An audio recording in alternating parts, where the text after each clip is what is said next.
विसर्जन मिरवणुकीवर अज्ञात व्यक्तीकडून दगडफेक केली आहे। भिवंडीमधील ही घटना समोर येते। भिवंडीमध्ये विसर्जन मिरवणुकी दरम्यान तणाव निर्माण झालाय, दगडफेक झालेली आहे।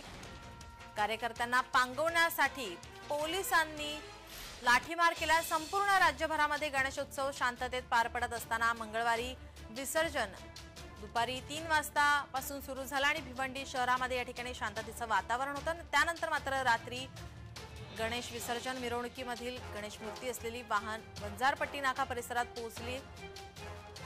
या ठिकाणी सुंदरबेणी कंपाऊंड गट नगर येथील श्री हनुमान मित्र मंडळाच्या गणेश विसर्जन मिरवणुकीवरती अज्ञात व्यक्तीने दगडफेक केली आहे। या घटनेनंतर संपूर्ण परिसरात तणाव निर्माण झाला।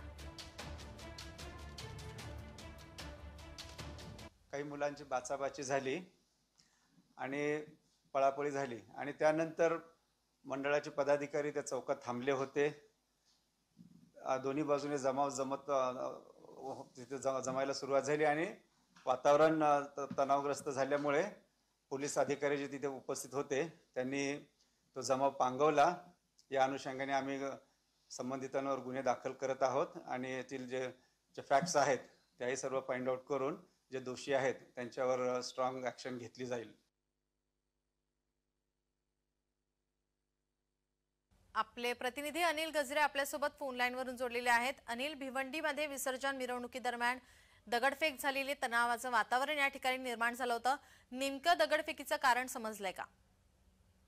नाही, नक्कीच काल दुपारच्या सुमारास गणपती विसर्जन चालू असताना रात्री 12:30च्या सुमारास वंजारपट्टी नाका येथे 2 गटात हाणामारी झाली होती।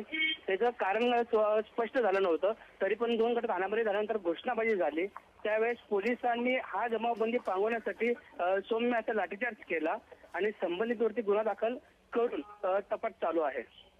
धन्यवाद अनिल, आपण दिलेल्या या सविस्तर माहितीसाठी।